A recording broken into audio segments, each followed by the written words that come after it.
Welcome to the Deep Dive. Today we're exploring something, well, pretty fascinating and honestly a bit surreal. A lot of the biggest stars you see online, they aren't actually human. That's right. We're talking about AI, or maybe more accurately, virtual influencers. Mhm. These are meticulously crafted digital creations that are really blurring the lines between what's real and what's artificial. Yeah, blurring lines is putting it mildly.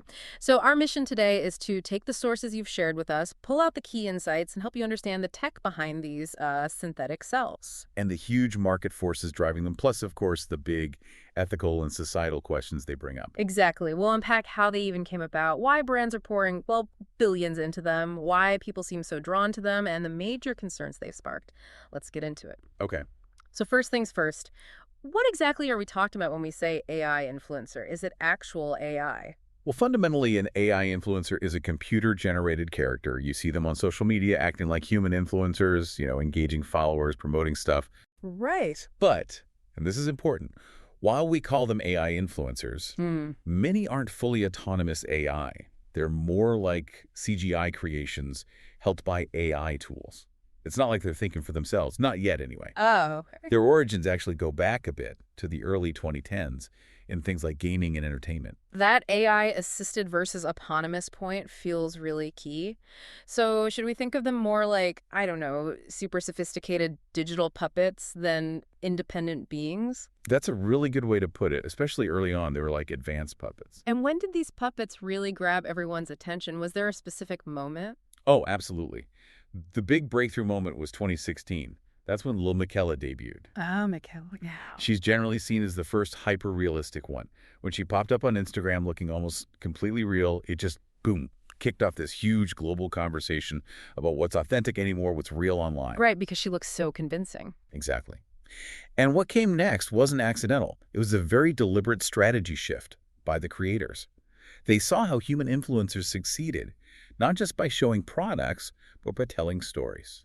So they copied that playbook. Precisely. Right. They started building these intricate fictional narratives.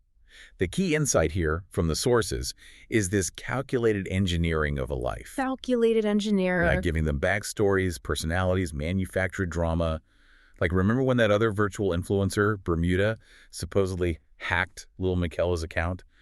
Pure publicity stunt.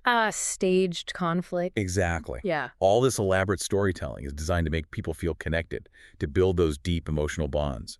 That way, when the marketing message does come, the audience is already invested. It's not just about the look, it's the narrative they sell. Okay, I see our sources mention academic analysis breaking them down into categories. That's right. Three main types generally. First, you've got the non-humans. These are obviously fictional, like Gugimon, who's kind of horror-themed, or Nobody Sausage, that animated food character. Second, animated humans.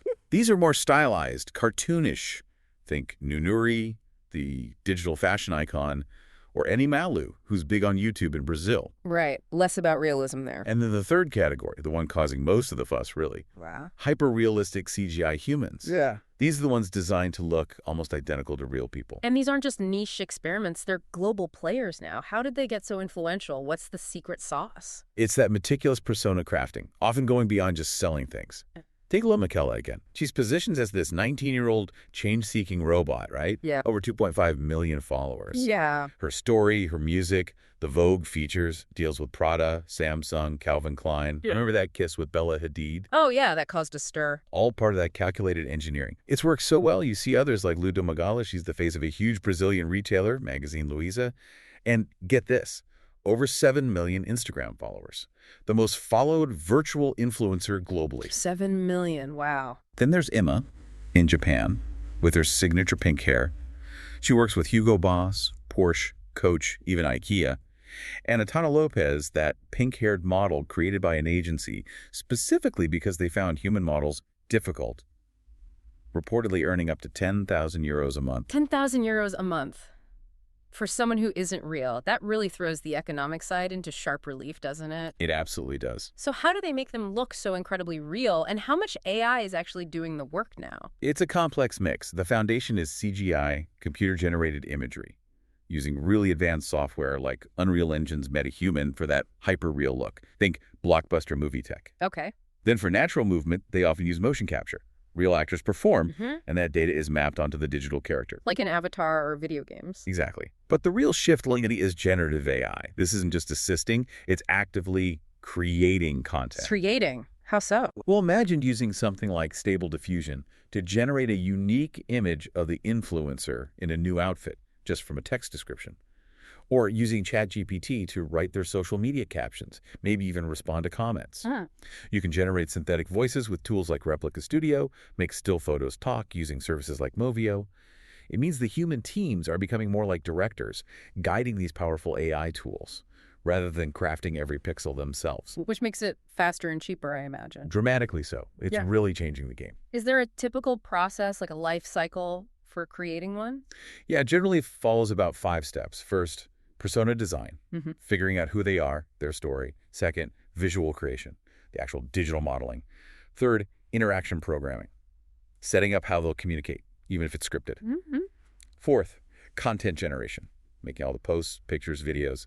And finally, deployment and optimization, launching them, tracking how they do, tweaking things. And you mentioned it's getting cheaper, and this whole process is becoming more accessible then, not just for big companies. Absolutely. That's a huge point, the democratization of creation. You know, Lil Miquela needed a startup, Brood, that was valued at, what, $125 million? Yeah. A massive A investment. huge barrier to entry. But now, with all these generative AI tools readily available, Midjourney, ChatGPT, Runway for video individuals or small teams can create and run a virtual persona for a tiny fraction of that cost. Which sounds great for creativity, maybe, but what are the downsides? Well, the big one is governance. When anyone can create a super realistic virtual person, possibly anonymously, how do you track who's behind potentially harmful content? Misinformation, scams. It gets much, much harder to hold anyone accountable. That's a serious challenge. Okay, so the tech allows for this amazing realism in storytelling. But what pushed it from a cool tech demo to a multi-billion-dollar industry? Why are brands flocking to this? It boils down to a really attractive value proposition for them. The number one benefit seems to be total control. Yeah, they can script everything. Yeah. The virtual influencer won't suddenly go rogue, post something controversial, or have a messy personal life that reflects badly on the brand. Our sources say nearly a third of marketers see this as the biggest plus. Makes sense. No scandals. Exactly. Yeah. Which leads to the next point. Brand safety and risk mitigation. They are effectively scandal-proof. No past tweets to dig up, no potential for bad behavior, a huge contrast to unpredictable human influencers. Okay, control and safety. What else? Then there's scalability and availability. They can work 24/7 across different languages in multiple campaigns at once, always on. And cost effectiveness. Yes, the initial setup can be pricey, but long-term, no travel costs, no accommodation, no wardrobe budgets, lower management fees typically. It adds up. Right. And finally, creative freedom. You're not limited by physics. You can put them anywhere, have them do anything. It generates buzz and makes the brand look cutting edge, innovative. Can you give us a few more examples of brands really leaning into this? How are they using them? Sure. We mentioned Samsung using Lil Miquela for #Team Galaxy, perfect for a tech-savvy crowd. Dior worked with Nunuri, that animated one, to recreate a classic perfume ad, hitting a younger audience in a novel way. Right, different styles for different goals. Exactly. Hugo Boss put Emma right alongside human celebs like Kendall Jenner in a big rebranding campaign, showing they're seen as equals in some contexts. And Coach used Emma in their 2024 Find Your Courage campaign, weaving her fictional quest to become human into their brand story. It's becoming pretty mainstream then. Prada, IKEA, BMW, Calvin Klein, Domino's. The list is long. It really is. And it highlights that core trade-off we talked about. Human influencers, perceived as authentic but risky and less controllable. Virtual influencers, total control, low risk, but that authenticity is manufactured. It's simulated through story. Which brings us back to that idea. What is this doing to our concept of authenticity? Is it fundamentally changing? I think it has to be, yeah. It's forcing a redefinition. As brands increasingly opt for the safety of virtual personas, you might see human influencers feeling pressure to be more sanitized. More curated, maybe self-censoring? Potentially, yeah. Yeah. Behaving more like their virtual counterparts to minimize risk. But at the same time, the creators of virtual influencers are deliberately scripting flaws, struggles, vulnerabilities to make them seem more human, more relatable. So they're converging. Humans becoming more synthetic, synthetics becoming more human? Kind of, yeah. This convergence toward a synthetic mean, as some research puts it, It makes it harder and harder for us as the audience to tell authentic expression from a really well-calculated performance. And that obviously ramps up the concerns about deception. Okay, so how big is this market actually? Is it a niche thing or a real economic force? Oh, it's a major force. Definitely not a passing trend. The numbers are pretty staggering. For 2024, the market is estimated somewhere between, say, $6.3 and $7 billion. Already. And the projections, some forecasts put it at nearly $300 billion by 2035. $300 billion. The growth rate is expected to blow past the human influencer market. That's astronomical. What segments are biggest? Hyper-realistic human types make up about 65% of it. Fashion and lifestyle are the biggest sectors, around 60%. Platform-wise, it's mostly YouTube, Instagram, TikTok. Geographically, North America leads for now, but Asia-Pacific is growing fastest and seems to be where a lot of the innovation is happening. And the long game here isn't just ads, is it? Not at all. That's a crucial insight. The goal isn't just ad revenue. It's about creating durable, scalable, transmedia intellectual property. Think Marvel characters, Disney characters. IP they can own and license forever. Exactly. Deployable across social media, sure, but also potentially gaming, movies, the metaverse. They're building franchises, not just running campaigns. This creates this powerful economic engine that's going to keep pushing them forward, almost regardless of the ethical debates. A self-perpetuating engine based on IP. Okay, so massive market, clever tech, engineered narratives. But why do people follow them? How are they forming genuine-seeming connections with something that isn't real? Yeah, that's the really fascinating psychological piece. The main concept here is the parasocial relationship, or PSR. Parasocial, like one-sided. Exactly. It's a term from the 1950s, originally for how people felt connected to TV stars they'd never met. Now we're seeing these same kinds of intense, one-sided emotional bonds forming with virtual influencers. And research suggests these bonds can be just as strong as those people form with human influencers. As strong. Really? Why? What needs are they meeting? Well, several deep-seated ones. For some, it's about loneliness and companionship. In a world that can feel isolating, they offer this consistent, predictable, apparently non-judgmental presence. Always there. Always positive. Pretty much. They also offer escapism and entertainment. They provide a window into these curated, often fantastical lives. The content, the stories, the aspirational aspect, those are big draws. Okay. And then, kind of paradoxically, there's perceived authenticity. Because they're artificial, there's no hidden real life they're covering up. The artifice is the reality presented. Some people actually find that more honest than a human influencer carefully curating their authenticity. Huh. That's counterintuitive. The fakeness is the realness. In a way, yes. And the creators actively cultivate these PSRs, right? Personalized content, interactions that feel genuine even if scripted. And studies show interacting with a VI makes people feel more positive about the brands they endorse. This sounds different. There's a term for this, isn't there? Synthetic intimacy. What does that really mean? Yeah, synthetic intimacy. It's about getting emotional fulfillment from these relationships that are ultimately non-reciprocal and driven by algorithms designed to optimize engagement. Optimized intimacy. Right. The real danger here is the illusion of mutuality.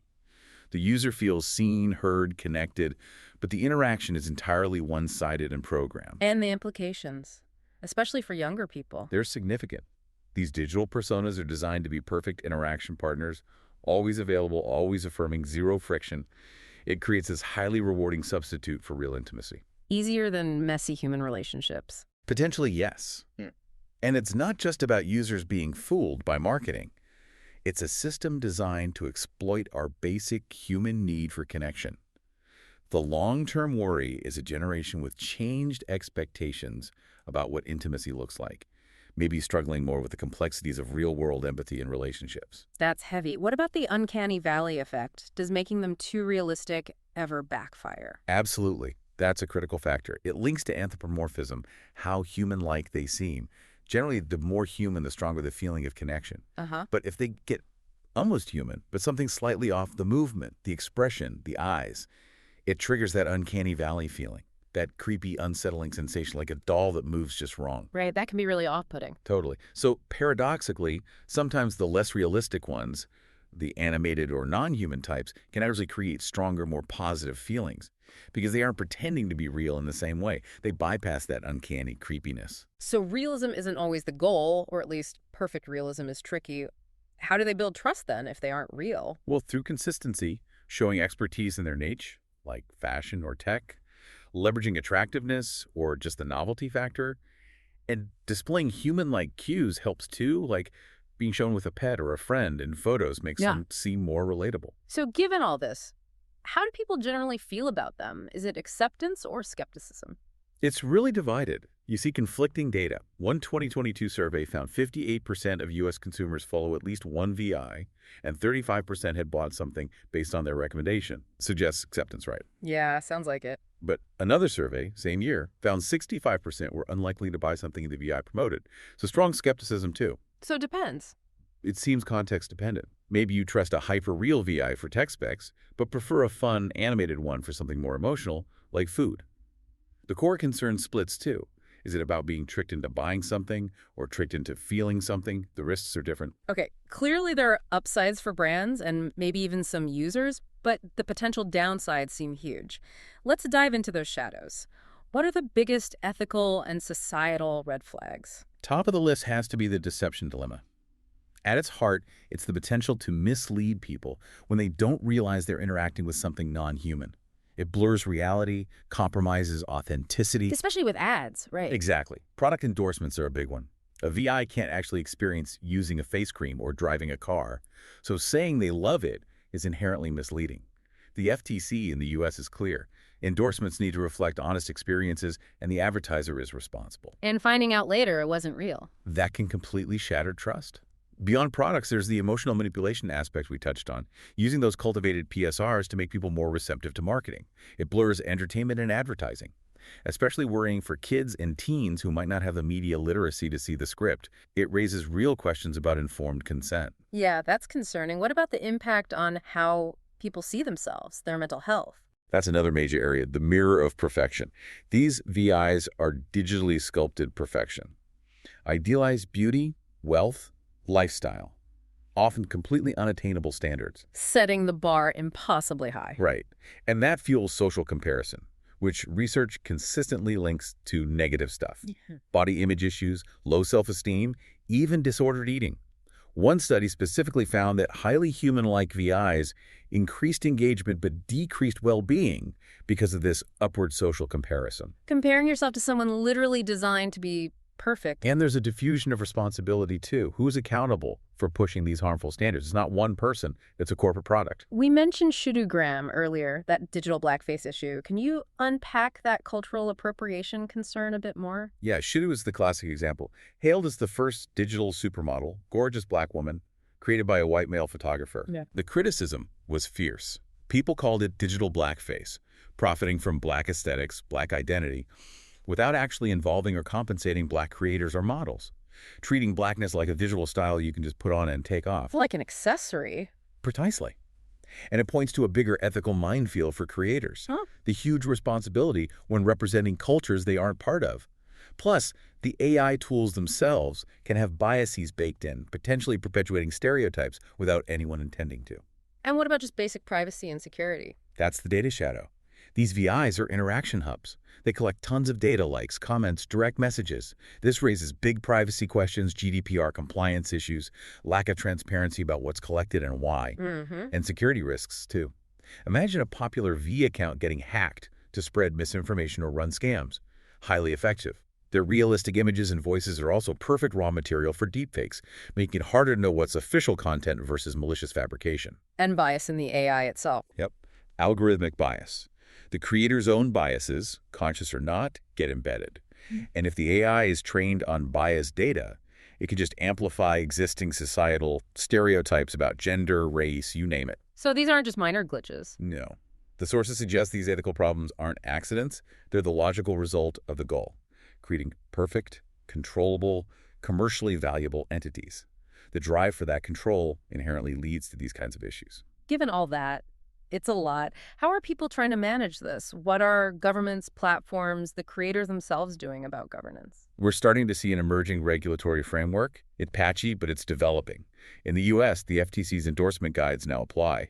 They demand clear disclosure of material connections, basically. You have to know it's an ad or a sponsored link. And VIs can't claim personal experience.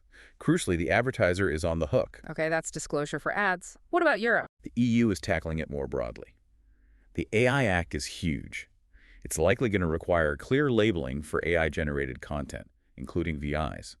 And the Digital Services Act, DSA, puts more responsibility on platforms for content moderation and algorithmic transparency. Plus, principles like human dignity under EU law could come into play. Any other countries acting? Yeah, places like Norway and France already have rules about labeling retouched photos in ads, which relates. India is also bringing in specific VI regulations. And platforms are stepping up too. TikTok, for instance, now requires labels for synthetic or AI-manipulated content. But you mentioned earlier that just focusing on ad disclosure might not be enough, right? What's the bigger picture for ethical engagement? Exactly. Regulation is crucial, but it needs proactive commitment from everyone involved. For creators and brands, the recommendation is radical transparency. Go beyond the legal minimal. Clearly label VIs and bios. Use hashtags like hashtag virtual influencer or hashtag AI generated unsponsored posts. Be upfront about it. Totally. Also, ethical design. Use diverse teams, consult with cultural groups to avoid stereotypes and appropriation. Establish clear accountability. Anonymity shouldn't be a shield. And robust data ethics, complying strictly with laws like GDPR. And the platforms, what's their role? For platforms, the big push is for mandating and enforcing clear labeling. Standardized, easy-to-see, system-level labels that can't just be hidden, and developing specific policies to tackle deception, harmful stereotypes, and VI-driven misinformation.